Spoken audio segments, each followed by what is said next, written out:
এক সপ্তাহ ধরে রামপুরহাট গভর্নমেন্ট মেডিকেল কলেজ ও হাসপাতালের এক্স-রে বন্ধ থাকা রোগী ও তাদের আত্মীয়দের জন্য অনেক সমস্যার সৃষ্টি করেছে।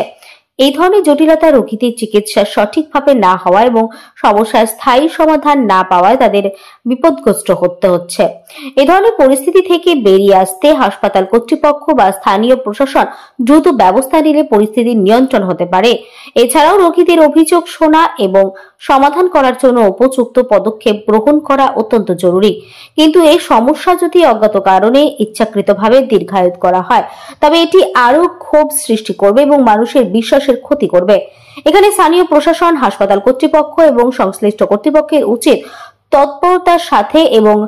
তৎপরতা বাড়ানো এবং সমস্যার সমাধান করে স্থায়ী সমাধান দেওয়ার জন্য দ্রুত উদ্যোগ নেওয়া। রামপুরহাট বুকের ছবি করতে বাবার এই জলের মেশিন ডুবের কারণে নাকি বন্ধ আছে এখন, তাই এখন ঘুরে যাচ্ছে। কোথা থেকে এসেছে? শুভদিঘি থেকে। আসাদুল মন্ডল ছিলাম, এখন মেশিন খারাপ হয়ে বন্ধ আছে। কোথা থেকে এসেছেন? শুভদিঘি, মুজিবুর মন্ডল।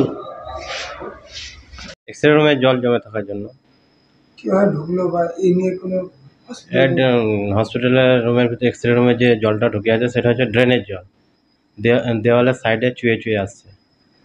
এই নিয়ে এমএসবিপিকে জানানো হয়েছে? আমাদের যেখানে যেখানে জানানো সেখানে সব জানানো হয়ে তারা গেছে। কি বলছেন? তারা ব্যবস্থা করবো বলছে এখনো, কিন্তু ব্যবস্থা তো কিছু সুরাহা পাইনি এখনো। ওনার নাম? গঙ্গাধর মাল।